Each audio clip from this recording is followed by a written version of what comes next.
Thank you, everybody, for coming to the Aaron Torres Podcast YouTube page. I do have one quick favor before we get to the video that you came here for, and that is very simply this. You see that little red subscribe button below this video? Go ahead, smash that subscribe button. It really does help me. It really does help this channel grow and my audience grow. So go ahead and hit that red subscribe button. And now, here is the video that you came here for. But what I will say is, over the last couple days, we actually probably had the single wildest weekend of the college football recruiting calendar so far. Part of it is I just think the way the calendar strikes us is really probably the last big recruiting weekend for a while.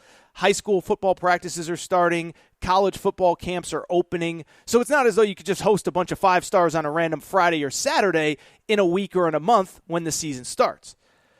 But I do think that there was a bunch of things that happened over 3 or 4 or 5 different schools that, in my opinion, really were major storylines, not just because one individual committed here, one individual committed there, etc., but for the overall ecosystem of college football. I believe there were 4 or 5 things that happened on this particular weekend, the one we just finished, that I do think can have major impact on college football, not only in this coming recruiting cycle when we start looking at rankings, but also on top of that, the overall sport itself over the next 3, 4, 5 years as these players get to campus. And so I want to focus on 2, 3, 4 teams. I want to talk about what happened and the impact that it is going to have on college football, not only this year, not only in this recruiting cycle even, but going forward over the next 2, 3, 4 years. The first place where some stuff happened, and some stuff is always happening in a positive way in recruiting, it is at the University of Alabama, where Nick Saban, of course, is going to put together another monster class. Nick Saban is obviously very selective in who he recruits, but over the last 3, 4, 5 days, it's been a busy time at Alabama. Late last week, Caleb Downs, the number 1 rated safety in all of high school football, he committed to Alabama. Not surprised, picked them over Ohio State and pretty much everybody else in college football. Later in the week, Alabama picks up one of the top corners in the class of 2024, starting off that class in style. But then this weekend, things got very interesting in Alabama. They went ahead and got a commitment from a guy that some believe to be the number 1 running back in high school football, Richard Young. And then, by the way, on top of all that, also had a kid named Keon Keeley, 5-star, top 10 prospect. Some believe he's the best defensive player in high school football right now. He visited Alabama, did not commit. Why this is important? He is currently committed to Notre Dame and the headliner of an elite Notre Dame class, yet he's visiting Alabama, and not only visiting Alabama, he's visiting for the second time since last fall. And so what this theme says to me is this, is despite all the angst, despite all the concerns, despite what Nick Saban said about the present and future of recruiting in the NIL era, as long as Nick Saban is going to be the head coach at Alabama, Alabama is going to be just fine. The reasons are pretty straightforward. As long as you have Nick Saban, you have the best edge that you can have in recruiting. It is that you win at the highest level in college and you put a lot of guys in the NFL. And so to me, I understand why Coach Saban was frustrated. I'm not here to criticize a legend. I've talked about what I thought about his comments about Jimbo Fisher, and we'll get to Texas A&M in a minute. But at the same time, as much as we talk about NIL in this current space, what you need to understand is this. I talk to these parents. I talk to these players in high school football and basketball. Most of them understand that there is a lot of short-term money to be gained now through NIL. But most of them also understand that in the long term, you still want to go to the place that puts you in best position to get to the NFL, be prepared for the NFL, and stay in the NFL. And so while NIL is this or NIL is that, most kids are still picking schools based on the place that is going to best prepare them for the NFL and win at the highest level in college. And again, as long as Nick Saban is at Alabama, that is going to continue to be Alabama. I do think it's worth noting, despite all the angst and frustration of Nick Saban and all the things that he has said over the last couple weeks and months about NIL, here's the funny part. Go ahead and think about all the teams that we've talked about in recruiting over the course of this summer. We've talked a lot about Miami, what their NIL program may or may not be. We obviously talked about Texas A&M in the 2022 cycle. We've talked about Michigan State getting hot under Mel Tucker. We've talked about a bunch of different schools. Well, after all of that, despite having only 16 commitments, Alabama now has the number 4 recruiting class in the country for 2023. And that's important because the only schools that are ranked ahead of them right now are Notre Dame, Ohio State, and Georgia. All of those schools have at least 18 players committed as opposed to Alabama 16. Why is that important?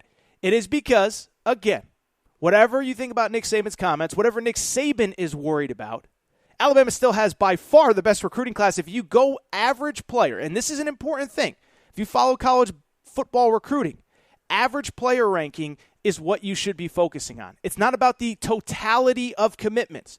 You could take 25 commitments. Alabama might only take 12, but Alabama's 12 are going to be better than your 25. And so in the average player ranking, Alabama has the number 1 recruiting class in the country. And so I don't know if they're going to finish number 1 or number 4 or number 3 in the 2023 cycle. But they are bringing in the best average player, and that is, once again, going to put them in the best position to compete at the highest level for national championships going forward.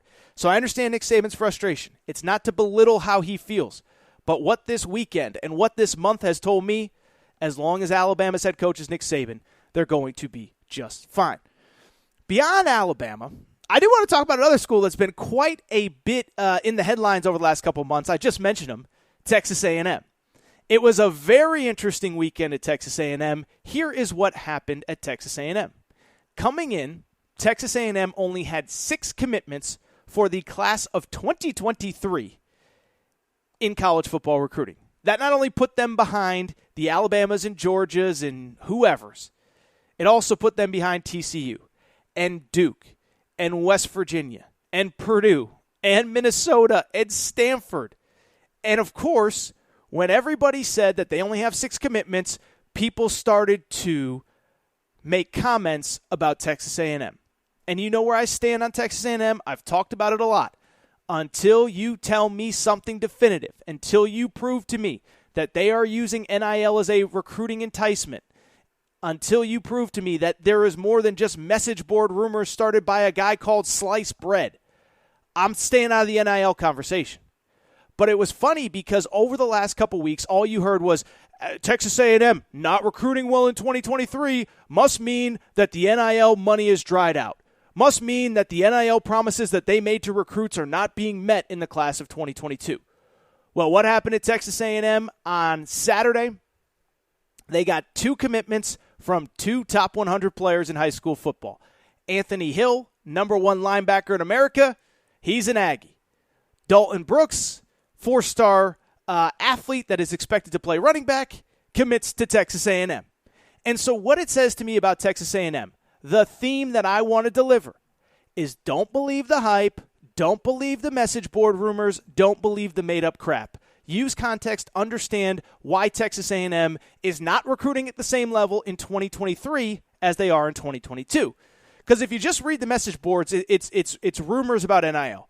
Well, they're out of money, as I just said. Well, those players in the class of 2022 are getting to campus, and they're not happy that their NIL paychecks aren't clearing. Like that's been the rumor in recruiting, is that there were promises made, now kids are getting to campus, and they're not getting it, they're not taking advantage of those promises. Here is actually why Texas A&M is off to a quiet start. I won't say a slow start. I will say a quiet start in recruiting in 2023. It's because last year, the rules changed in terms of how many players you could sign in a given class. It used to be 25, but with players in the portal now, with the transfers situation the way that it is, you can now sign more than 25 players. And so Texas A&M signed 29 players in the class of 2022, which means that 2023 is going to be a tiny recruiting class. They're probably only going to bring in 15 or so players, so they're getting off to a slow start because they're being very picky on who they are choosing. Yet you know what's crazy about Texas A&M and those that are saying that they're off to a slow start and they can't recruit because of NIL and they're out of money? You know how I just said that Alabama is the number 1 team in terms of average star ranking of their individual recruits? You know who number 2 is? It's not Ohio State. It's not Notre Dame. It's not Georgia. It's not Clemson. It's not LSU. It is Texas A&M. And so, yes, they only have 8 players signed, but 5 are top 100 players. So 1 out of every 20 of the top 100 is now committed to Texas A&M. They have the number 2 recruiting average behind only Alabama. And again, You can go over there and read message boards and innuendo and this and that. Texas A&M is doing just fine. Texas A&M is not signing or getting as many commitments because of the fact that they, because they signed so many players in 2022. But Texas A&M is going to continue to recruit at a high level as long as Jimbo Fisher is head coach. Yes, he has to prove it on the field. Yes, he has to get A&M to a playoff at some point. Yes, he has to compete for national championships. But he was an elite recruiter at Florida State. He is going to be an elite recruiter throughout his time at Texas A&M. The 2022 class had 29 signees. That's why the numbers were so big. Stop with the NIL stuff. Speaking of Texas A&M, I did not mention what was maybe the most interesting development of their weekend. You know how I said Alabama had a surprise 5-star visitor, Keon Keeley? You know who was at Texas A&M this weekend as a surprise visitor? Malachi Nelson, the number 2 ranked quarterback, behind only Arch Manning in the class, has been committed to Lincoln Riley for as long as Lincoln Riley's basically been around. Was committed to Lincoln Riley when Lincoln Riley was at Oklahoma. Lincoln Riley leaves for USC. This kid commits to him at USC. Well, he took a surprise visit to Texas A&M. And what this says to me is what I spoke about to you a few weeks ago about USC being behind in a lot of things as Lincoln Riley has gotten to campus, and one of them is NIL. And that's not to say that Texas A&M is giving NIL recruiting enticements, but here's what it says to me. I do believe a couple things when it comes to this Malachi Nelson situation. First of all, what you have to understand about Malachi Nelson, this is important. He and his camp, specifically his father, have talked very publicly about being the face of NIL for the first recruiting class that is being recruited in the NIL era. Remember, 2022, most of their recruitment was on their way to being done. Many kids committed before NIL even went into place on July 1 of 2021. But Malachi Nelson, 2023, is the first class that has been recruited basically for 2 full years with NIL in place. And Malachi Nelson has talked very publicly, I want to be the face of NIL. Arch Manning, he's not really worried about NIL. He wants the best situation for coaching, for development, for whatever, for the NFL. Well, I'm not ashamed to jump into that NIL pool. And so why it's interesting is that I believe that if USC had all their NIL ducks in a row and everything was going the way it was planned, and if they were as far ahead as some of these other schools, then this kid wouldn't be taking other visits. But why he's taking other visits to me is I think he's starting to look around and say, wait a second now. What's going on here at USC, and can I maximize not only my football stuff, but my NIL stuff as well? If you remember, about 2 weeks ago, I talked about this with Jordan Addison. Potential broken NIL promises. I can't speak to everything that's going on at USC, but the one thing I can speak to, and I talked about this on the show a few weeks ago, all of this talk about USC being miles ahead of everybody else, and Jordan Addison's making this much, and Caleb Williams is making that much, it's mostly hogwash. Now, Caleb Williams is making a lot of money. But Caleb Williams is a quarterback. Caleb Williams is an established brand in college football. Caleb Williams has a major agency working for him. What I was told is that everybody else that has picked USC has largely picked them for the reasons that I mentioned a minute ago with Alabama.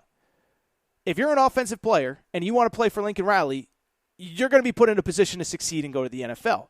But what I also told you is if you actually do your homework on USC's NIL, they're actually pretty far behind. They just started a collective in June. That collective is really more of a marketing arm of the university. It's more of a situation where players go there to get connected with local businesses. It is not a collective the way that you think of collectives. It is a situation where players are set up potentially with local businesses. It is not a slush fund to pay players the way that some collectives are. And so why that's important to me is it says that USC is behind the 8 ball. If the quarterback that's committed to you, if the face of your program potentially going forward is taking other visits, I don't think it's a good sign. Look, I still think this kid ends up at USC, but that did jump out to me. Number 2 quarterback in the country, has seemingly been committed to Lincoln Riley forever, is starting to look around. Not a good sign for USC, even if I do think he ultimately ends up there. Really quickly, 2 other notes that I do want to hit on. One, I just talked about a committed player going to another school for a visit. Oklahoma is in a very interesting spot with Brent Venables. Brent Venables comes from the Dabo Swinney coaching tree. And if you know anything about the way that Dabo Swinney recruits, when you commit to Clemson, they don't offer you unless it's what's called a committable offer, which means if you say yes on the spot, you have a spot on the team. There are other schools that'll put out 200 offers to kids in any given cycle. And, if you don't commit, it's this, it's that, it's whatever. At Clemson, if they give you an offer, it means that you can commit today, you can commit in a month. We are going to take you no matter what. And so why that's important, Brent Venables brought that philosophy to Oklahoma over the last couple months. And I'll be honest, we're going to talk about this and where Aaron was wrong on Friday. I didn't know if it was going to work. Oklahoma, they're sort of transitioning to the SEC. Now they're recruiting against everybody. Lincoln Riley's out. Brent Venables has never been a head coach. And I was a little worried about Oklahoma and their recruiting under Brent Venables. Well, in terms of this weekend, what's important for Brent Venables in Oklahoma is this. One of the highest rated defensive linemen in high school football has committed to the Sooners. That came on Saturday when Derek LeBlanc, a fringe top 100 player, committed to the Sooners. He is from Florida and basically picked Oklahoma over everybody else. But why it's important, Brent Venables, my guy, is on an absolute tear in recruiting. I looked it up, okay?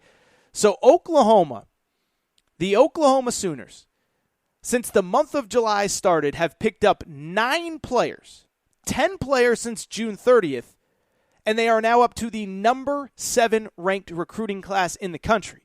And of their top, let's see here, 2, 4, 6, 7, 8, 9.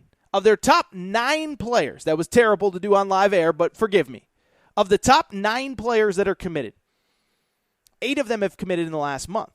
And so Brent Venables' way of recruiting is working. And he had a press conference on this on Friday. We shared it from one of our Twitter pages, Aaron Torres Pod.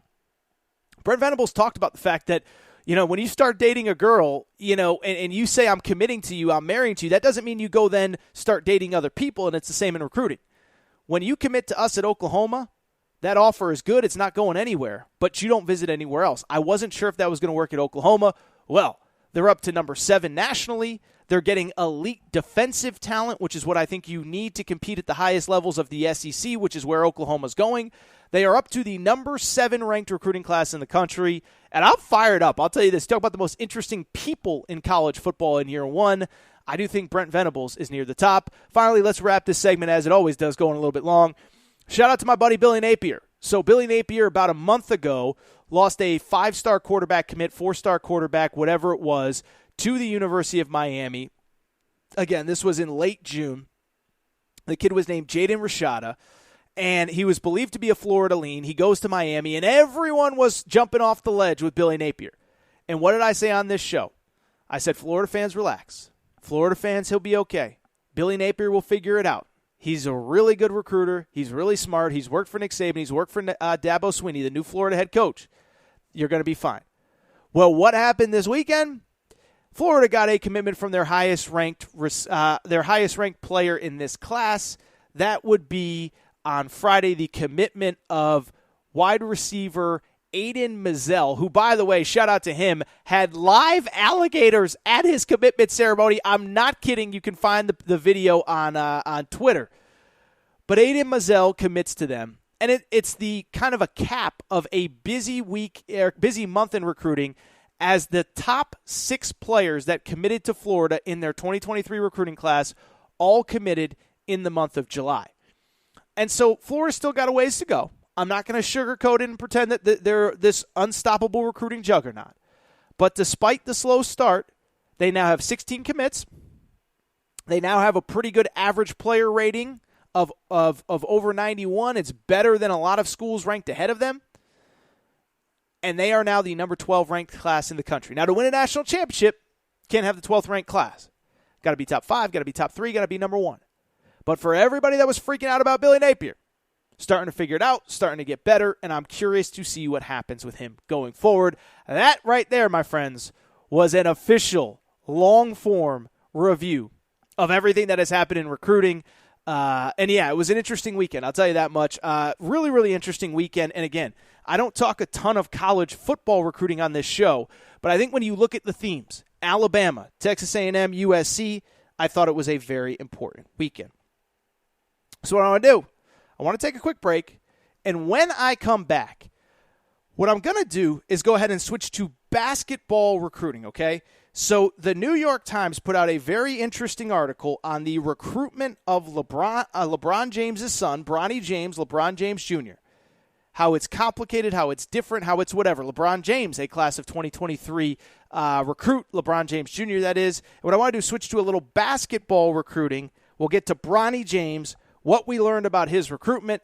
That is all coming up next.